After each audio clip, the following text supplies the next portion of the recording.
Hi everyone, I'm John C. Morley, the host of the JMOR Tech Talk Show and Inspirations for Your Life.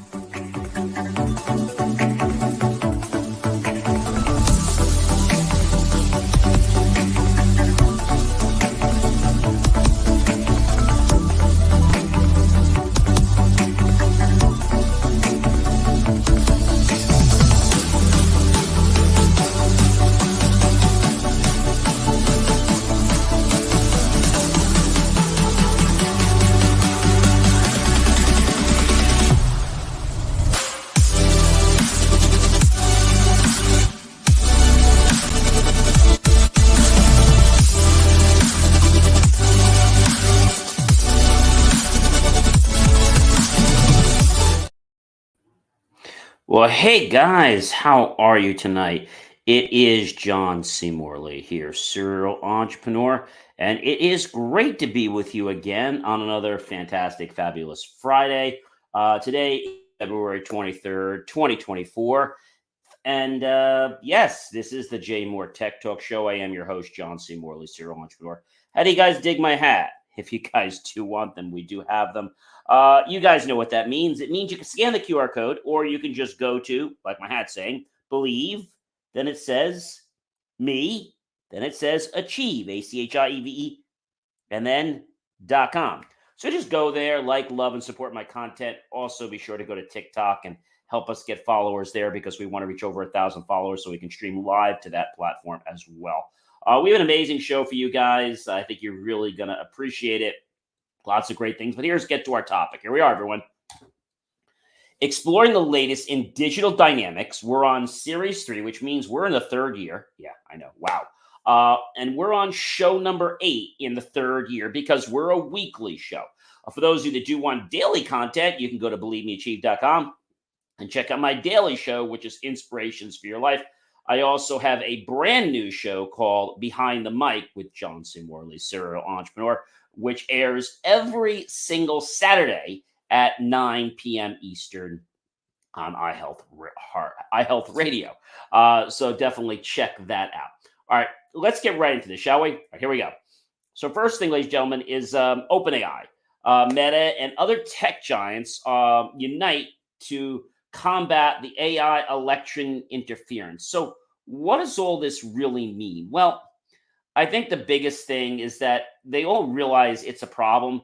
And, we've got companies like Google, we've got companies like Amazon, we've got companies like Bing, right? Instagram, Facebook, right? Meta, X, which was Twitter before, right? And even TikTok, that are starting to realize that this is very serious.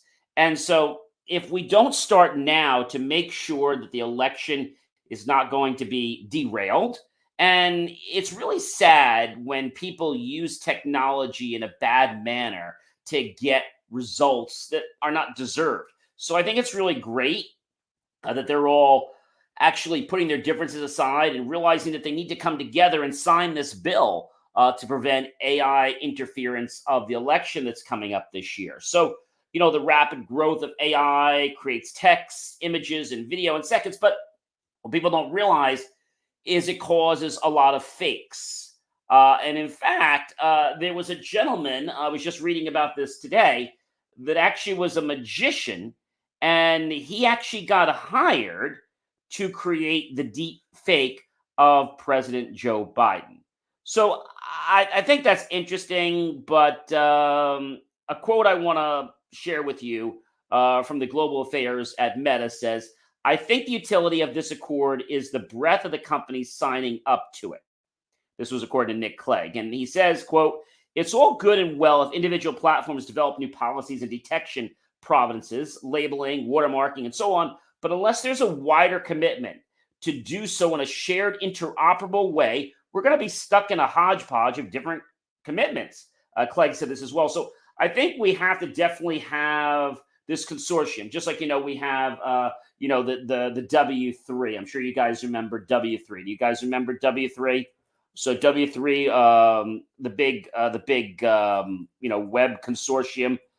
And I think it's not just a case It's actually the W3C is what we call it, the formal name.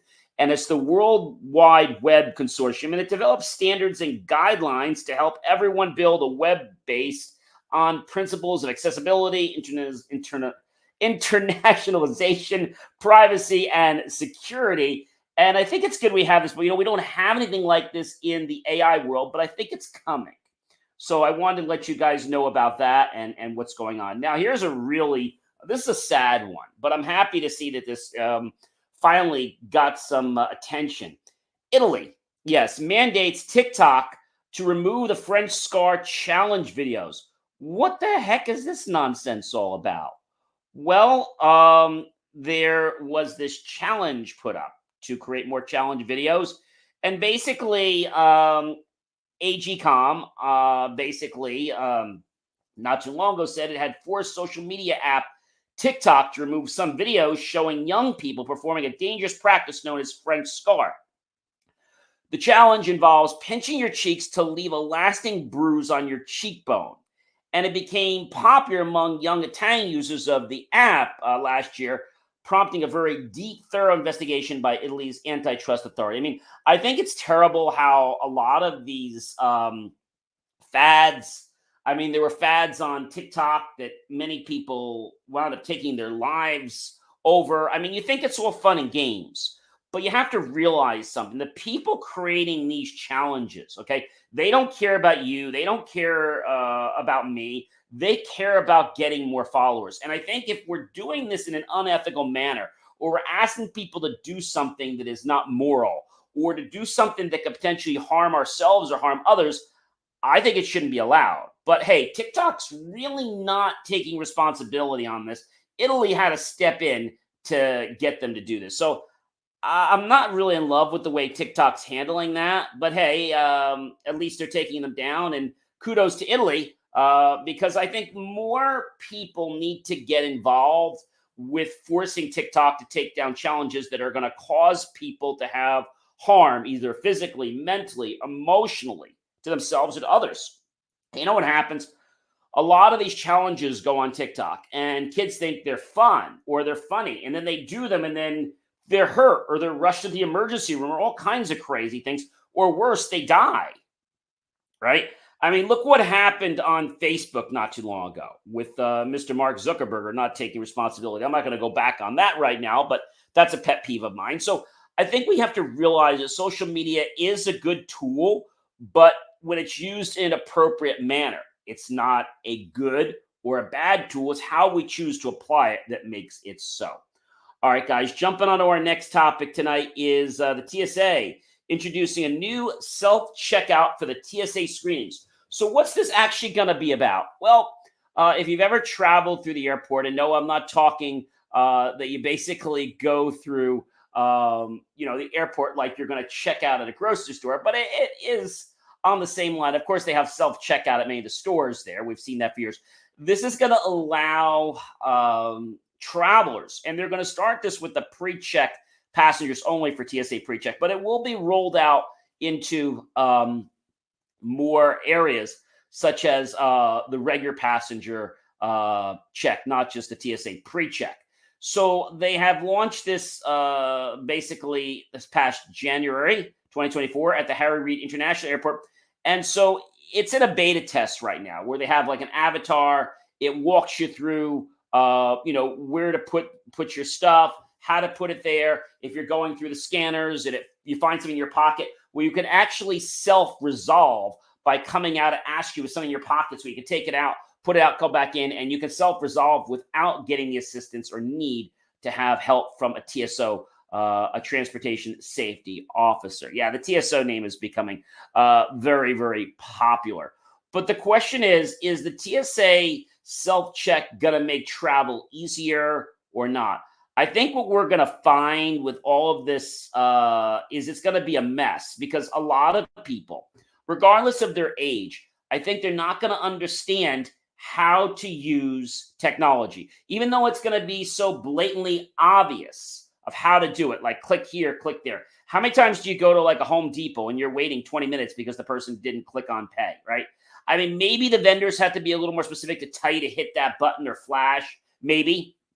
But I see this to be a nightmare in the beginning because there's just going to be a lot of bottlenecks. The big thing that they're hoping to do with this is to basically make travel easier, safer, and faster. But I don't think that's going to happen in the very beginning. So I'm sorry about that. So you might be asking, hey, John, so how does the TSA, how does if you're asking this question, a lot of you are probably asking the question. So how does the TSA self checkout work? All right, so let me see if I can give you like a rundown of it. So the way it works is, you're standing in line, okay, and it's a self kiosk basically that's very similar to fast food and sit down restaurants, and it basically is to guide the passengers through the trusted traveler program to complete the security screening, right? And they're hoping that people will be able to follow these steps. They're going to make them easy. Of course, there's going to be challenges. And the other problem is that it's going to take a while, because if people don't know how to do this, then there could be a nightmare of, taking forever to wait for the person in front of you to realize that, they haven't finished their check. So I think this is going to be a little bit of a problem for a lot of people. Not to say that it cannot get resolved. I'm not going to say that it can't get resolved. But what I am going to tell you is that it's going to be some issues. Yeah, the TSA self checkout will have issues, and the self checkout style, okay, is basically, like I said, has an avatar. It has a machine.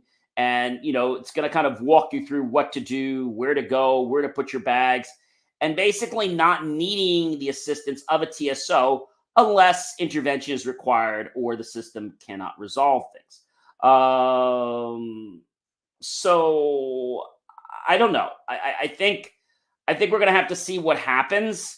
But I know a lot of these people are wanting it because, why? It's going to get rid of a lot of jobs. So that's a bad thing, too. And then you're also going to take out that human element of going through the TSA transportation safety, administration's security line. I think it's going to be a problem. I think a lot of people think that, you just move through quickly. But if somebody doesn't know how to use a computer, if somebody doesn't know how to click on the green button, or, put your bag on the counter. How many times have you been in a store and it tells you, please take the item out of the bagging area before continuing? And you don't know what the bagging area is. So you keep scanning, and then it becomes more of a mess. And then it flags a button. Then you got to wait for somebody to come over, and it just becomes a mess. And then you have everybody all upset because they can't check out. So I feel that it's going to have to be so keep it simple, stupid. But we've seen how things have rolled out before. We have seen this. And we know that whenever they roll things out, there are problems. I mean, this is not a surprise or should be a shock to anyone. It's going to be a problem. So there's also going to be the increased risk of theft. There's high upfront costs. There's less human contact. And there's customer confusion and lots of equipment issues. So now somebody could take your valuables. I mean, it just seems to me like it's not really well thought out yet. Can you get in trouble for not scanning at self-checkout? Yep. You could be charged with theft. If at the time store security did not stop you, it's unlikely they will pursue the matter. So this is what happens in a store, right? But in the self-checkout lanes, in the airport, it's not really theft. It'll be considered a federal violation that you've actually went through the line. And that would be worse than theft, right? Because that'd be a federal issue. So people say to me all the time, John, I went through the line at Kroger's or Publix or Stop and Shop, and I realized that I didn't scan an item. I was at the store. I realized after the fact that I left without paying for an item in my hand. I was talking on the phone and was really honestly just forgot to pay for that item.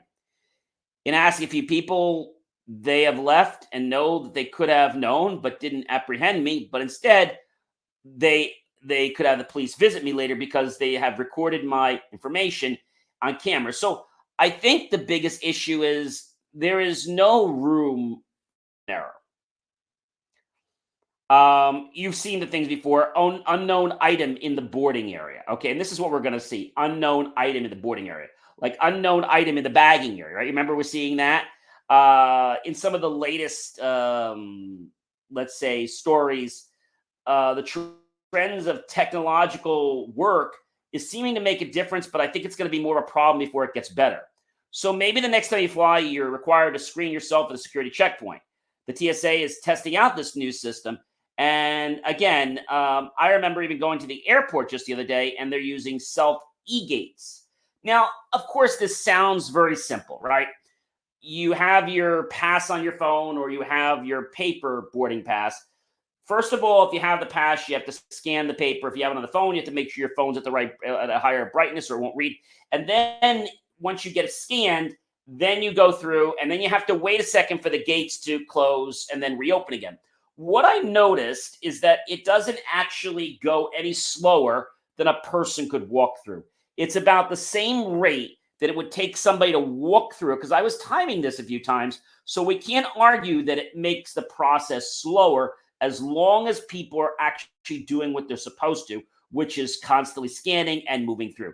Now, the TSA said, and I quote, "This program is intended to decrease the load on officers, freeing them up for more important duties. The goal of the system is to make travel process more efficient and free up officers to perform other duties according to the TSA materials and the so-called screening at speed program." Yes, that's what they call it, the TSA screening at speed. So with more and more people flying all the time, the agency is trying to screen people quickly without increasing the number of TSA officers, known as TSOs. So travelers will use passenger and carry-on screening systems at individual consoles, or screening lanes themselves reduce the number of pat-downs and bag inspections, and TSOs need to perform them. But I got to tell you something. I still do a manual pat-down. I do not like going through those systems. I think I told you before that we have found that actually the M-Wave technology, forget whether it was showing X-rated pictures, which has obviously been fixed from a few years ago from the scatter technology.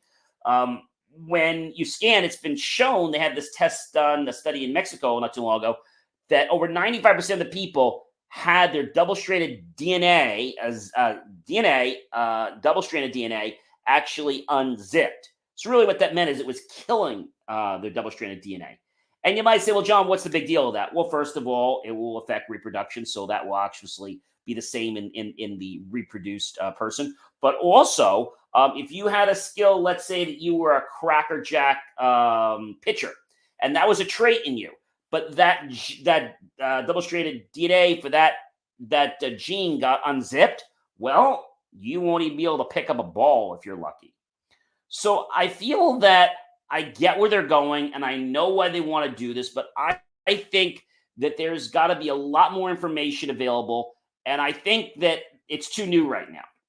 I think there's going to be lots of issues, what's been happening, and they announced not too long ago that they awarded contracts of over a few $1 billion.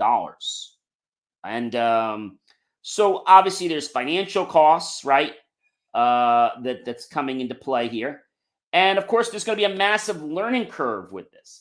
And it's not going to be a learning curve with screener personnel. It's going to be a lot more of, how does the system work? Is it working properly? The concept or the proof of concept seems very simple, but is it really going to work well? It's going to be a learning curve with all the passengers. So already self-service boarding gates at airport terminals are creating boarding delays at New York's JFK Airport, and all travelers are required to do this as they scan their ticket. So again, they're trying to make things easier, but I feel that this is not the right pathway. So the MicroX self-screening pod includes a baggage scanner right and a body scanner to the left. And the scanning at speed program is part of this phenomenon that they want people to start using. I still am going to go through the manual pat down because I value my body and my cells. So with financial and human issues at hand, the role of the program will be small at first, and they'll be getting feedback before they make changes. Now, like the self-ordering kiosks at fast food and sit-down restaurants, self-service screening allows passengers in the Trusted Traveler program to complete the security screening process on their own. Now, they're doing this for the TSA pre-check, but I think what's going to happen is we're going to see this rolled out into not just the Trusted Traveler program, but we're going to see this in a lot more areas. Okay. So I just feel that, I think the technology is great, but I think it's just not ready to be rolled out just as quickly. All right. So I don't know if you guys know what an emoji is, but before I get into emojis, do you know what an SOS is? So what is, if I asked you guys this, what is an SOS, or what does SOS mean? If I asked you this question, what does SOS actually stand for? Well, it stands for Save Our Ship. It is a Morse code sequence of 3 dits, 3 dats, and another 3 dits. The 3 dits, 3 dats, and 3 dits. The 3 dits, which would be the short ones, dit, dit, dit, and 3 dats, dat, dat, dat, and then dit, dit, dit. So dit, dit, dit, dat, dat, dat, dit, dit, dit is SOS. So now you learned something. You learned Morse code. You didn't even think you were going to learn that today. So dit, dit, dit, dat, dat, dat, dit, dit, dit is Save Our Ship. And it was coined by the sailors to signal for help when a vessel was in any type of distress. When we think of SOS, the police have another meaning for SOS, and it's Save Our Souls. This is the same signal. It's SOS. It's dit, dit, dit, dat, dat, dat, dit, dit, dit. And the SOS distress signal is a sequence of 3, 3 dots, which is a dit, dit, dit, dit, dat, dat, dat, dit, dit, dit. So dits are dots without any spaces. And in International Morse code, the 3 dots represent the letter S. The 3 dashes represent the letter O. Okay, and then you have the S again. So the thing is, an SOS is a distress signal. Okay. In the military, it means Survivor Outreach Services. So long and the short is, everybody knows when they hear SOS, it means you're in trouble and we need help. Whether you're on a ship, whether you're on a mountain, whether you're in a boat, whether you're on a plane, whether you're anywhere, whether you're on the beach, it means, hey, I need help, right? So Save Our Souls is probably the one most people will know. But the thing is this, is that if you're ever in a situation, which I hope you never are, maybe you're captured, or maybe it's another type of situation that puts you under distress by a bad act, knowing what I'm going to share with you and implementing it could save your life. All right. So what am I talking about? So discover the emergency use of emojis. Now, this is really, really cool, ladies and gentlemen. You can actually use emojis, okay, to basically save your life. Well, how can we use emojis, John, to save our life? I thought you would never ask me that. So how can we use emojis as a secret symbol? Well, it's really pretty easy.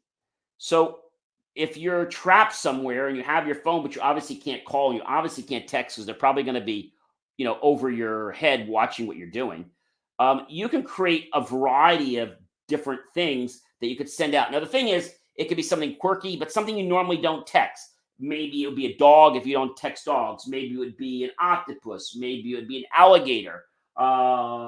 Maybe it would be something else, an elephant. It could be a variety of things.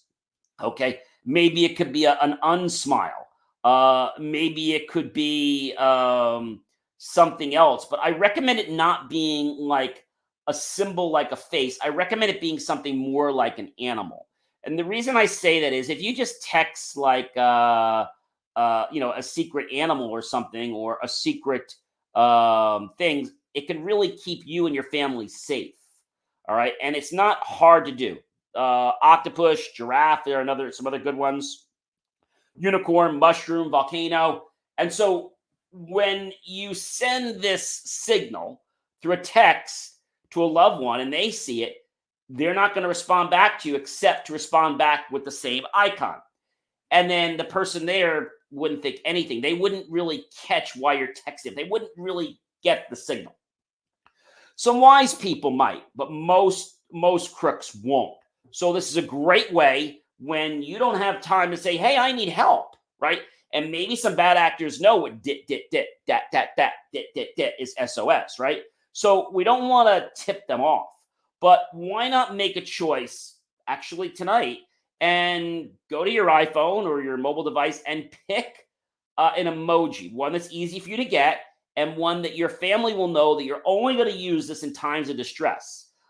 You might choose to use this if you're at a party and you want to get picked up and you just need to just text something real quick. I recommend keeping it simple so that whenever this signal is sent, it's like a silent SOS. Now, you can decide that whenever that SOS is sent or that little signal is sent, they're either going to text you back or not. I recommend that if you are somewhere with bad actors, make sure your phone is on vibrate or silent. Because here's the problem. If somebody ever calls you, you probably are hiding your phone. And you don't want a bad actor to know that you have a phone. But if somebody catches you texting something, I just text a little bunny wrapper. It's my brother's birthday, and I was wishing him happy birthday. So, and he likes bunnies. So you could play around with it, right? But I don't want you to have your phone on anything, but really it should be on silent. And you should be looking at it is what you should be doing. Because if it vibes and it's near something, the bad actor could hear it. This is also very important. And we'll talk about this in another program when we talk more about technology and protecting ourselves from, bad actors, like in the case of like a building, a direct shooter or something like that, armed shooter. We could talk more about that then. But I just want to let you know that this is really easy to do. And why not make the choice to pick yourself an emoji right now? So I could go to my phone literally right now, and I could go to a text, and I could just go to one of my texts, and I could go to my little face there at the bottom. You can see the little face at the bottom. And I could scroll up if I want. If I want to type, let's say I want to type in, I want to type in octopus. So as soon as I typed in octopus, you guys can see. I don't know if you guys can see it. Hopefully you can.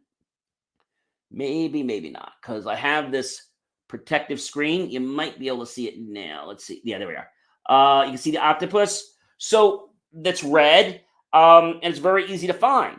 And also things that you use frequently will automatically pop up. But it's very easy to just type OCT, hit it, bam, send, and somebody knows that you're in distress. You're in trouble. All right. So I hope that was viable, and I hope you guys choose to utilize this. And more likely, I hope that you'll never have to use it. But if you do use it, I hope that it actually saves somebody's life. That is the most important thing. I hope that it will save somebody's life. Now, the next thing I want to share with you guys is Kara Swisher. Do you know who Kara Swisher is?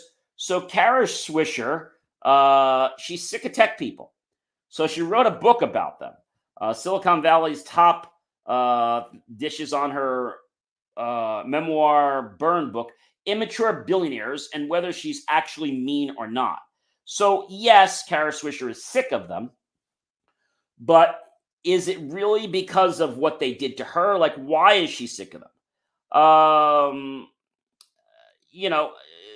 She's basically made this decision to, get this voice out there. And no tech journalist has built a bigger brand for herself than her. And her 3-decade career is a study in hard work and uncommon confidence. And she rose from being a reporter at the Washington Post to the Wall Street Journal's internet reporter. But I think she's trying to send a message to people that it's really about these people that don't use technology in a manner that is going to be, let's say, appropriate. So I know what you're going to ask me. So what book did Karen Swisher write? And that's a great question. So the book that Karen Swisher wrote, it's called, she wrote Burn Book, A Tech Love Story. She wrote There Must Be a Pony in Here Somewhere, about hating tech people. Because she wrote a couple books. So the one about the tech people is interesting. And it's called How Silicon Valley Tech Bros Ruined Media. Wow, that's really strong and very to the point. All right. So how many of you out there have a pet? Maybe you have a dog, maybe you have a cat or a furry friend. Well, your furry friend now can have his or her own electric door opener. Yeah, that's right. They can actually have, just like you come home on a rainy or a snowy night, you press that button and you pull right into the garage. Well, now I know your pet doesn't have they actually don't have a garage they pull into, but they have a house, right? And so understanding this, I think, is really cool. And it's only going to set you back just a little under $500. So I think this is a really cool thing. And the thing I think that's very interesting about this is that what it's going to do for people, like allowing people to have, I'm going to say, that freedom, because that freedom is really, really cool. But some companies have come out with this. And the way it works is you install this this doggy door or cat door. And what happens is the pet wears a collar. And when the pet gets so close, a motorized door opens and the cat or dog can come right in. And people are asking, could it be a bird? Could be, yeah, it could be anything you want, but any kind of pet that you want in your house. I don't think you want an alligator. I don't think you want a bear. So it's obviously a small little door just for your pet to get in. And then once the pet has gone in, the door will shut when it gets just a little bit away from it. Same thing happens when the dog or pet leaves. As soon as they get a little further, the motorized door will shut. So a little different than a garage door opener, but I think it does bring out the same premise that the pet can have their independence. I think that is really, really cool. And as we've been talking a lot, ladies and gentlemen, about media. All right. So Instacart plans to roll out shopping cart ads on their carts. This is very, very interesting, if you ask me. So now, not only are you going to be inundated with ads around the store, Instacart is starting to pilot ads on they call them caper carts at Good Fold Holdings, Bristol Farm stores, starting in Southern California. And basically, it's a cart. It has like a little tablet in it. Then it has the little Ingenico thing where you can actually run and pay for your transactions. And they're rolling out ads on their AI-powered shopping carts. And it pushes the grocery delivery company even further into an ever-important revenue-generating advertising segment. So while you're shopping, it can now actually give you ads about other things. So you have your cart, which shows what you're adding to it, but then also says, hey, you may also like this. I don't know. I might find that a little bit intrusive. I think that's the problem with that. And if something's intrusive, I wouldn't want it. I don't care if I'm going to save 100%. I don't like to be bothered when I'm shopping. Just like, if you go to buy a new car, at least a new car, I don't want to be harassed by somebody. Oh, well, do you need help? I'm good right now. If I need something, I'll reach back to you. I mean, somebody says, hey, when you have questions, please feel free to come back. Not a problem. But somebody keeps pestering, like, hey, did you need help? You just asked me that 10 minutes ago. Then I come back and, what color? Can you stop asking me like what I want? If I want something, if I need your help, I will ask. Okay. Right now, I just want to browse. And if you ask me once again, I'm going to leave. All right. So let's talk about something else cool. Taylor Swift. We know Taylor Swift. Well, I think this is like terrible. In December, Swift's lawyers sent Sweeney, this unscrupulous fan, a cease and desist letter saying his tracking of her jet tipped off stalkers as to her location. Let me say that again. So they sent a cease and desist letter that his tracking of her jet tipped off stalkers to her location, and accusing him of effectively providing individuals intent on harming her or with nefarious or violent intentions and a roadmap to carry out their plans. Now, the thing is this, was, Taylor Swift really in danger? I don't know. But all I know is that this college student who tracked Taylor Swift's private jet online flight back against the popular star's lawyer after they threatened legal action against him. Swiss attorney said that Jack Sweeney's next day account, where he posts the flight information for Swiss private plane, tips off stalkers. But Sweeney's lawyer says in a new letter that there's nothing illegal about what he's doing. Well, what the heck is he doing? Like, why is this even allowed? And Sweeney's website uses public information from the Federal Aviation Administration to share the flight information, as well as fuel use and emission of celebrity jets, including those of Kylie Jenner, Bill Gates. I get that there's nothing wrong with it, but why are you doing it? Like, there's got to be a reason to it. You know what I'm saying? So I smell something bad here. I'm just being honest with you. So we'll have to keep an eye on that, but I don't think that's something that I know I would like. I wouldn't want somebody to just put down where I'm going. That's like you saying, hey, you know, I was able to tie into your GPS system. And by the way, I tracked down where you're going, or I tied into your Apple phone and I figured out where you're going. That's a little scary. So I want to cover another story with you guys tonight, and that is crucial steps before renewing your Amazon Prime. First of all, I have a question for you guys. How many of you out there have Amazon Prime? Unfortunately, I do. But Amazon Prime has really taken a rise in the price. Amazon Prime is now up to almost $880. You get free 2-day shipping, and it sounds great. But guess what, everyone? Even though it sounds free, I found that it's not really free. They actually bake the price of the 2-day into the order. That seems kind of bad. So it's really not for free. And you might be saying, well, John, what else can you do? I mean, we love Amazon. They're great. Half the time, the item doesn't get there, right? So there is one thing, and I'm not for one credit card or another, but I have to tell you something I found out. It's called Capital One Shopping to your browser. It's a free tool that guarantees to find the best deals out there. And with out there, I mean the whole internet, every single corner of it. And the algorithm behind it is so strong that customers already refer to it as an insane deal browser extension. The best thing is everyone can use this trick to finally get real deals again. So you might see Amazon for, let's say, one item for $150, but then find it on a Capital One reference site that it finds. It's not Capital One site, it's a site that it found through the Capital One tool for $109.00. So the only thing you have to do is add the Capital One Shopping to your browser. It's a browser app tool that guarantees to find the best deals out there. And without there, again, I'm talking the whole internet. My question is, and I'm not sure about this, is Capital One doing anything with our data? Like, I don't know if they are. I'm not 100% sure. I've used it a few times. And I got to tell you, I think it's pretty neat the way you can just, get deals. And I always thought that Amazon was the cheapest, but I got to tell you, they're not the cheapest.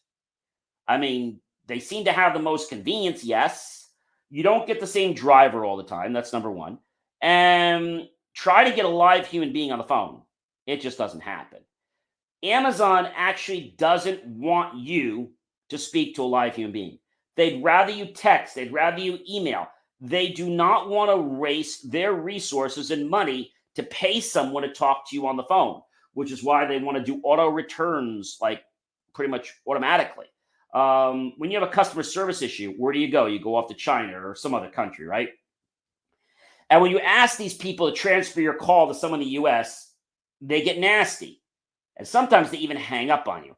I don't know about you, but I'm seeing this dynamic of, what's happening between Amazon pricing, competitiveness, having things first, and starting to realize that just because something's right smack in front of your face doesn't mean it's the best value, right? You've got to research things. You've got to look around. And the reason you got to do that is because you are not getting the best deal, ladies and gentlemen, by just going to Amazon. It might seem so simple. Maybe you have points on Amazon, and that's great. But you're paying $180 a year. You think you're paying for free shipping, but guess what? You're not paying for free shipping. You're actually paying for shipping in the price of the item. So I think they're kind of, I don't want to use the word lying, but I think they're not really being 100% truthful with us. I think that's probably the biggest thing I can tell you. And if they're not being 100% truthful with us, then how do we actually deal with it? I think we have to shop other places. We have to shop other places. So we talked about an awful lot last tonight. And I know what you're probably saying to me as we're kind of, almost rearing out of the month here. In fact, next week, ladies and gentlemen, can you believe this? This is the last Friday in February. Then we're going to be in March. The next time I talk to you guys, it's going to be March 1st. That is like insane, insane, insane. You've heard me say this before, ladies and gentlemen. Technology is not good. Technology is not bad. Okay. It's how we choose to apply that technology. We're seeing lots of different things with AI popping up. We're going to see lots more cases, like we saw the big antitrust case that's coming with, DuckDuckGo and Google. And we're going to start to see that what once was okay because they were the big guys doing it, they're going to be getting in trouble. And the reason they're going to be getting in trouble is because the world's going to prove that they're actually being dishonest and deceitful, or they're actually creating a monopoly. I can tell you that you've got to think about what's going on.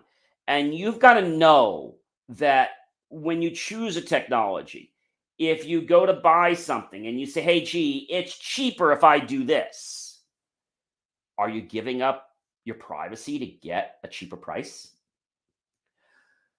If you drive a little further to get a product rather than get it online, I mean, what are you giving up? And the other question is, if something goes wrong, how easy is the customer service? The customer service at Amazon is not easy. It's like, hold your breath. How long could you hold it for? Right? It's like, I will tell you, in all the years I've been a member, and I'm still a member of them, unfortunately, it's convenience, right? But I know they're not the cheapest. So for convenience, hands down, they're good, right? I can order something up until 7, 8, 9, 10 o'clock and get it the next day. But am I getting something at the best possible value? And I used to say yes, but now I say no. So a lot of times you could take a price at Amazon and you think the price is great. You could take that price into your Staples, wherever store it is, and they will price match it for you. Amazon will not price match other places. So if you get a better price at Amazon, go take it. Go somewhere and show them that printout, and they will match that price.